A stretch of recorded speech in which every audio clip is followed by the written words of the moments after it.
So, Ms. Dunderdale, when you resigned as Premier years ago, 2.5 years ago now, you said that just as you know when it's time to step up, you know when it's time to step back. And you've certainly stepped back. We haven't heard much from you during that time. So, why are we talking today?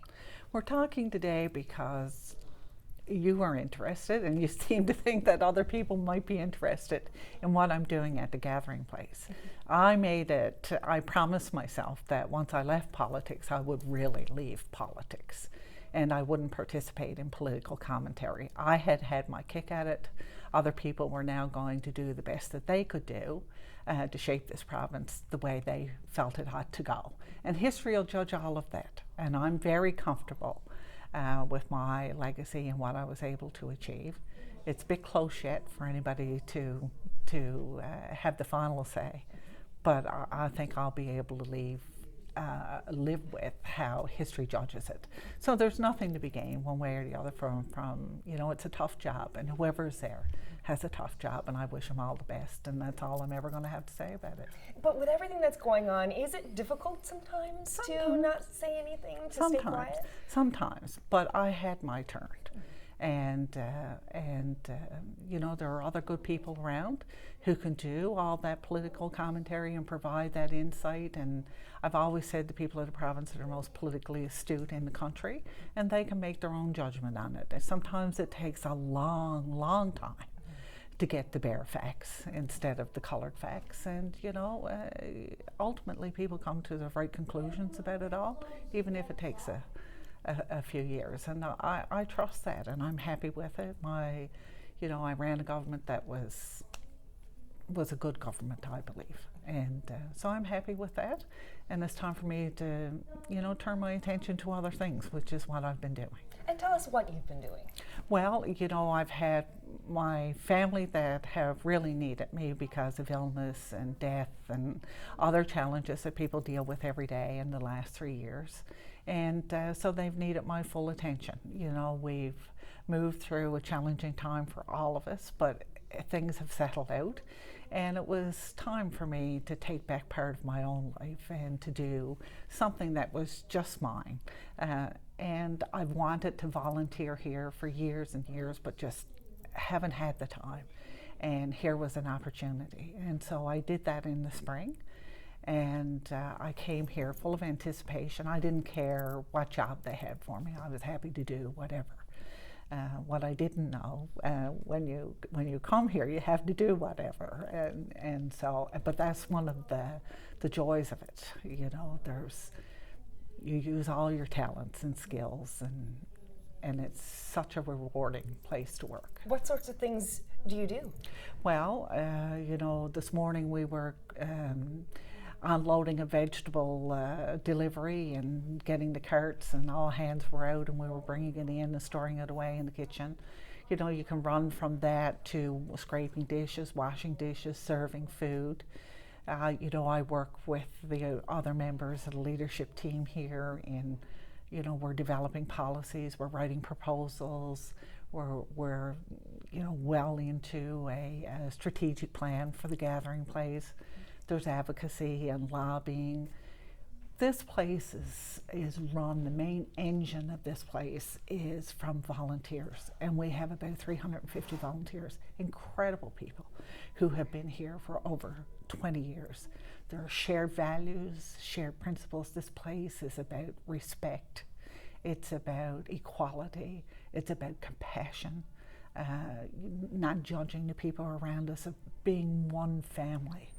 And like I found years ago, because all of my work, all of my life has been mainly in community, you'll find many role models here, and people you want to aspire to the example that they provide, and you will find a lot of that here.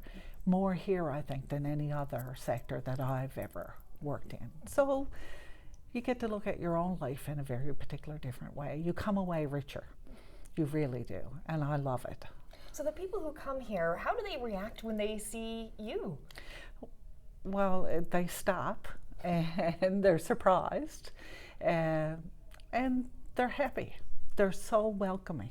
and we get along really well, and we have a lot of laughs, and it truly is a family. You know, people have lots of challenges in their life, and none of us really understand clearly how we ended up where we were. But we all know that we could change places with anybody who is a guest in this place very easily. It's just we got a different hand. But had we been given the same hand, you know, we could very well be sitting in their chairs. And that's very much alive here. And so, you know, there's that oneness, that acceptance of one another as being equals. And how do we make life a little bit easier? You know, how do we create the safe place that the sisters have done here and the volunteers have done over the years, where you're not judged, where you are safe, where you have a home away from home, where you have a hot meal, you have clothing, you have showers, somebody will take care of your feet and cut your hair, access to computer. And how do we expand those services? You might not change anybody's life. That's not what it's about. It's about compassion and caring and respect.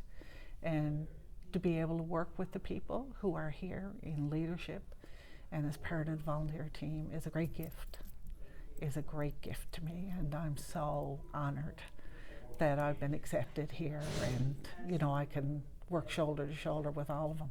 Most people know you as the former premier of the province, but your roots go back to social work. So Yes. you're kind of returning to something that you're very familiar with. All my life, I came from a small rural community where everybody looked after everybody. And you know, people didn't fall off the grid very easily, and they still don't in rural communities, because everybody knows everybody and they look after people who are marginalized for one reason or another. That's not so in a city like this. So you will see in a big urban area like this problems that you never really have to contend with, and certainly not in big numbers in rural parts of the province. So, you know, if somebody was without housing in our communities, you know, we ended up building them a house one way or the other. You know, they get fed, all of those kinds of things. And mainly the people that are here, there's all kinds of people here for all kinds of reasons. But the majority of the people here have fallen off the grid one way or the other. And I don't think they have any other service like this in the city. I don't know that they have many services like this anywhere in the country.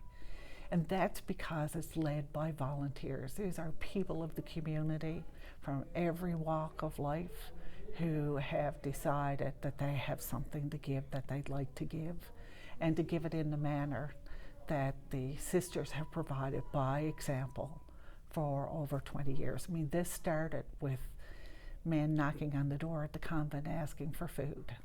And then, you know, we've had people here since there were 30 guests coming, and now we're up to over 800. We provide, yesterday was almost 250 meals for lunch. There's a continental breakfast that serves another 100 people. We're building on services all the time. It's truly incredible what this has grown into.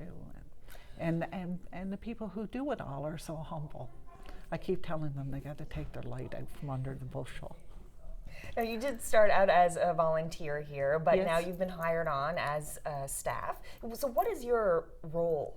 Well, I'm the volunteer coordinator, so we have now approximately 350 volunteers. We're expecting that to grow to maybe around 500, because our guest list is growing all the time. We have over 800 now. There's expectations that might go to about 1,500. So it's to make sure that we got enough people to run this place, to do outreach, you know, how we orient people properly to come here and work with people who have addictions and mental illness, a decompression team, because, you know, people aren't always in control. And you know, how do we tell the community about the important work that goes on here and invite them to come and be part of it all? And so we're doing a whole lot of work around that now in our strategic planning. And you know, there are other bigger pieces that go on, because there's only 6 staff. You have to turn your hand to everything here, but that's what makes it so exciting. Because you can be down, scrubbing pots and pans in the kitchen, and then you can be talking about policy development or fundraising or whatever, 2 hours later, and there's never a dull moment. What has that transition been like for you? Because you were, at the head of the province, at the helm of billions of dollars and thousands of employees. And now you're at the gathering place, you're helping people in need, you're washing dishes. It's quite a transition, quite a shift. How has that felt for you? Normal. It's who I am. And, I was very cognizant of that. I mean, one of the reasons that I became involved in politics was that I had spent years knocking on the door, trying to get in and get people to listen about what was happening in community and how people were hurting and what we needed to do to try and make their lives somewhat better. And so I got in politics so I could be on the other side of the door and do something. And we did the poverty reduction strategy. We did wonderful things. So now, I'm back out on the other side again and I pick it up again. But it's important to remember who you are. And you're just, you don't forget. You got to keep your feet on the ground. People who didn't talk to you before you went in politics are not going to talk to you after either. And you've learned that? I knew that going in. So I think with my friends and my family, I was very grounded through it all. So it hasn't been a tough transition at all. How do people react to you when you see them on the street? Wonderful. Yeah. Absolutely affirming, warm. Every time I go through the door. Every time I go to the door, people come and thank me for my service and tell me what they liked. And I haven't had an unkind word Really? said to me, and it's been wonderful. It really has been wonderful. You can clear your throat if you want to. Thank you. I do. I know what it's like Oh, when you have a frog in your throat. I've had this little bug for a couple of days. Yeah. Yeah, so that part of it is great. That you keep waiting for it to stop. And I said that to somebody the other day. It's time for people to move on, And the joking response was, "You can forget about that, But it is what it is." Were you concerned at all going back into private life? Because I know when you were premier, there were concerns about security and that sort of thing. When you went back into private life, were you worried about what kind of the public response would be to you just as you're out walking down the street? No, I can't say that I really was. Sometimes public life brings a different degree of risk, and especially as a woman. And I remember being in my husband had just passed away. And it was 3 or 4 days after he passed away, and I stopped at I was just a minister then, stopped at a gas station to get gas. When I got back in my vehicle, somebody came and got in the vehicle with me because he wanted to talk about the border between Newfoundland and Labrador, and I couldn't get him out of the vehicle. And eventually I managed it fine. But people want attention for different reasons, and it's not particularly because of you sometimes. It's because going to the Premier's office and creating a fuss and everything else will achieve for them whatever goal they've set for themselves. Sometimes it's even to go back to jail or whatever. And so you need to be mindful of that. And physically you're able to deal with a certain amount, but there are degrees. And I don't think people have a real appreciation of, and we're a wonderful, safe community and so on. Well, it takes one person too, and you need to be mindful, especially if you have your family around you, and those kinds of things. So there's a higher risk. But in terms of my own living, I have security systems and all of that kind of stuff. But I feel pretty safe. I feel pretty safe. And you mentioned, as a woman, and you were the first female premier of this province. That's a big part of your legacy. When you reflect back now, what kind of role do you think that played in your premiership? How do you think that affected? It was huge. Everybody brings particular things to the table. And that's like being down here. Everybody who comes here brings a gift. If it's an hour of your time, we have people who help out in the computer room. We've got hairdressers, we've got people who have easy conversations with people, and all of those concepts. Our guests, I mean, we have artists, you know, we have musicians, we have poets, we have, some of the people down there who even do jigsaw puzzles, and I watch how they never look at the picture, but they do it all by shape, which amazes me. You know, and how gifted they are in certain ways. And that's the thing, everybody brings something. And you know, here, we're always so anxious to make something of that, and turn it into something that, you know, people can derive some benefit from it. You know, it's a little bit of sunshine in lives that can be really challenging. And when you think back, do you think being a woman affected at all how you were treated or perceived? Oh, of course it does. I mean, we're all socialized in a certain way, and we're all learning to do better as we know better, but that's a process. And I always thought about it, you know, I stood on other women's shoulders. I was able to be the first woman premier because other people had done that work, other women had done that work before me, and I had it easier than they did. And the women who come after me will have it easier because I did what I did. And so, you know, it's a journey. And, you know, lots of wonderful men helped me along the way. I would never have been there if I hadn't had the support of both men and women. But we all have particular issues, you know, in our lives. And, you know, the best way and they should be reflected in public policy in what we do here. And seeing these people and how they live their lives and how they're treated by systems, and where those systemic prejudices are against them, then you know that when you deal with people, when you have the people at the table to tell you about what their life is like, what their experiences are, how policy impacts on them, and then we're able to do something about it. So it's always evolving, always changing, and it always needs to be informed. And so having men at the table, having women at the table, people of color, disabilities, you know, from everyone, you know, anything in governance and anything we're doing should always reflect the population that it serves. And the only way that you can be truly informed, I can't tell you what your experience is as a reporter.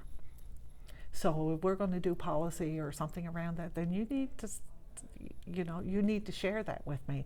So whatever we do enhances the work that you do for all of us. Well, that's true for everybody else too. Even if you have income support, you know, you bring something to the table when you tell us what that is like and how it affects your life and so on. And then you can advocate to others, you know, to make appropriate changes and so on.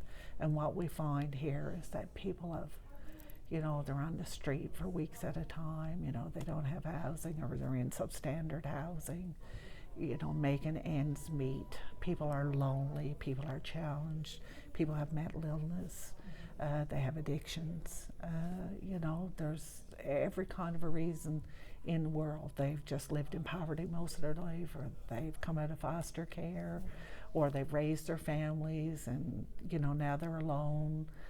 And just being alone is enough for a reason to come here. And so being around all of that and just living the values and sharing, you know, whatever we have, and breaking bread together and having a laugh together and having a shoulder to cry on and having somebody stand up for you, and then being able to work with like the sisters here is incredible, and people like Joanne Thompson, and you know, it's incredible leaders in our community who very quietly go about their work.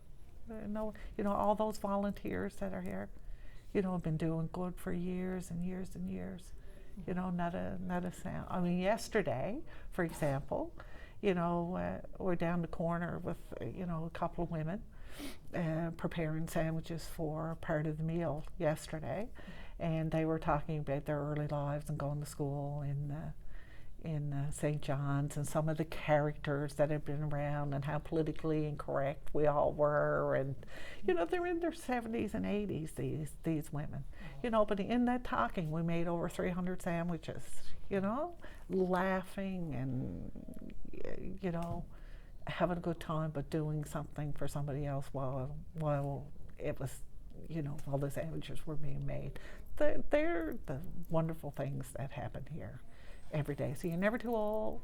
You know, you had to be 25 to come here, so you can be a little too young. And but we have young people. We have, you know, we had a corporate breakfast here this morning. You know. And the number of people needing this service is going up. Oh, no question. Well, times are hard and everything is more expensive. Everybody that buys their own food knows that, you know, you had to pay $10 for, you know, a bag of apples now. So if you only have, you know, $100 or $200 to get you through 2 weeks, you can imagine. And then if you're challenged with health problems, you know, that becomes, if you have diabetes or something like that, that becomes a lot more challenging. So having a place to come where you can get a good nutritious meal and 7 days a week, you know, where you can come in a very comfortable place where you're respected and treated with kindness, and that's the other thing we ask back.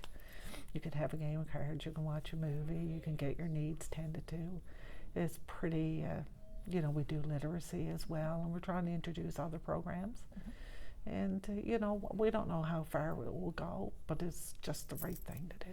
It's being, you know, immersed in this every day, seeing these people who are suffering, who are struggling from day to day, and they need to come here. Is it difficult for you to watch when you were in power?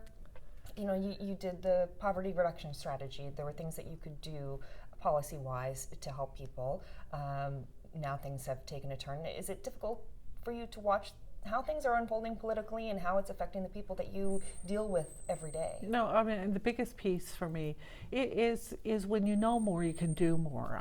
You know, like I was involved in the policy reduction strategy from the first day with a group of wonderful people, and you know, it evolved through the whole piece.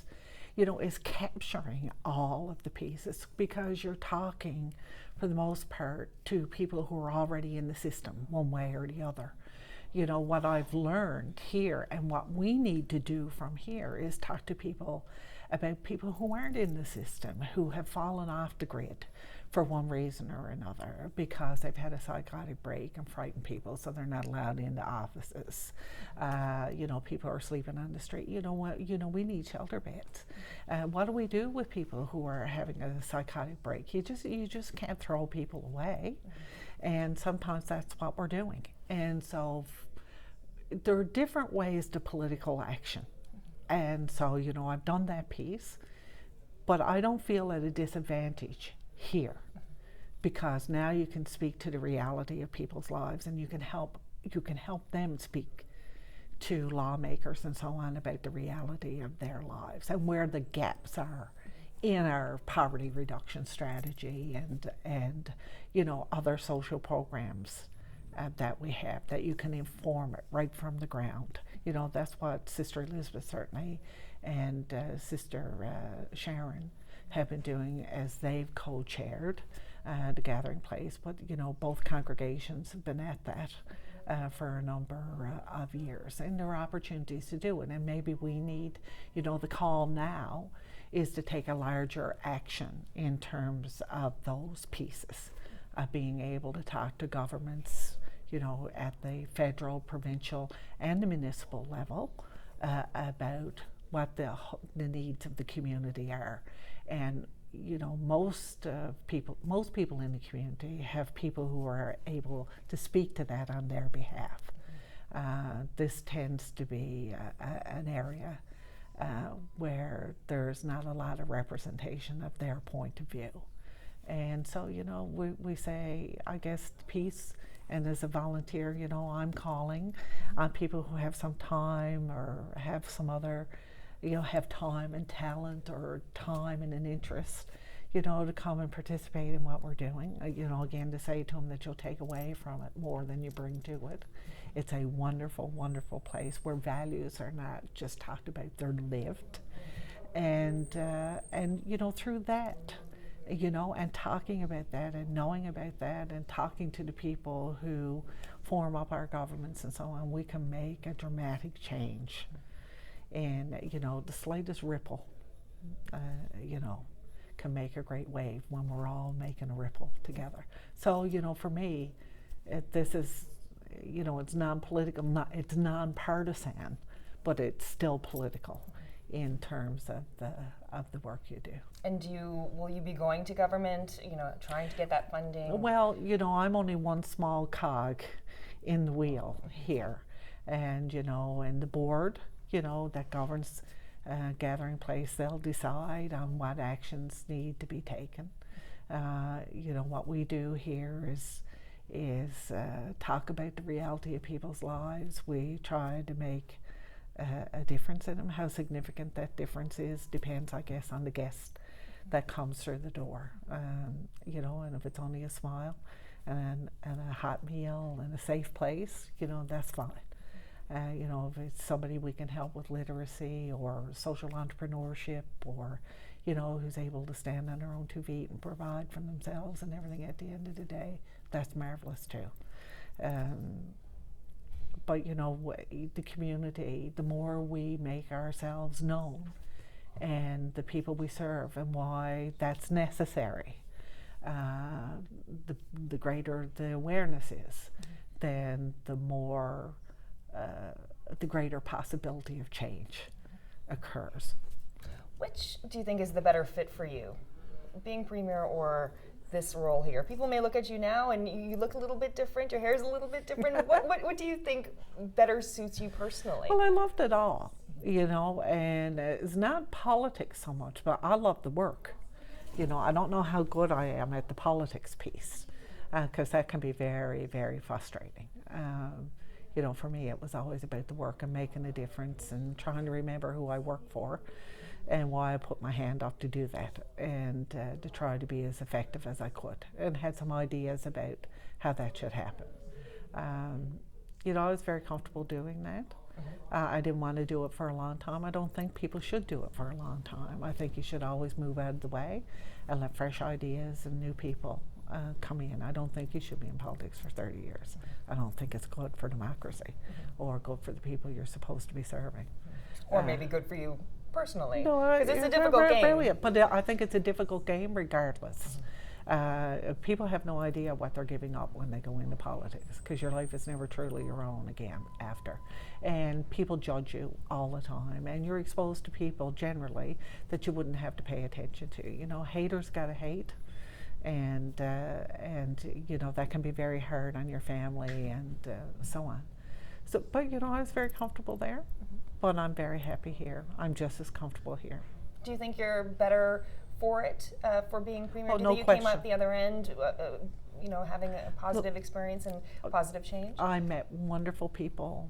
I headed a government where there was no corruption and there was no scandal.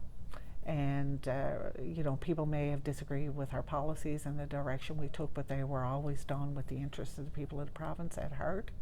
And I'm very proud of that. I'm very proud. We managed fiscally. People sometimes have a different view. I think in terms of some of the decisions we took that made people really angry at the time, when they look back at it now, I think they could see the wisdom in it.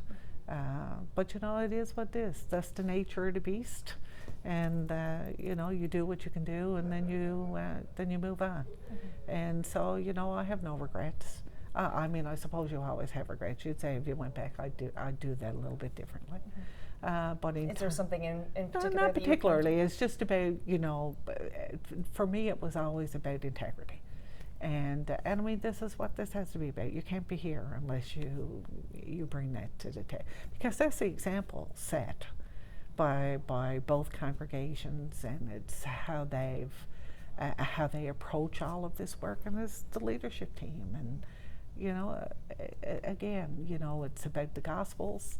It's about if you're not motivated by faith, then it's basic humanity and how we should treat one another as human beings. That's what's at work in this place.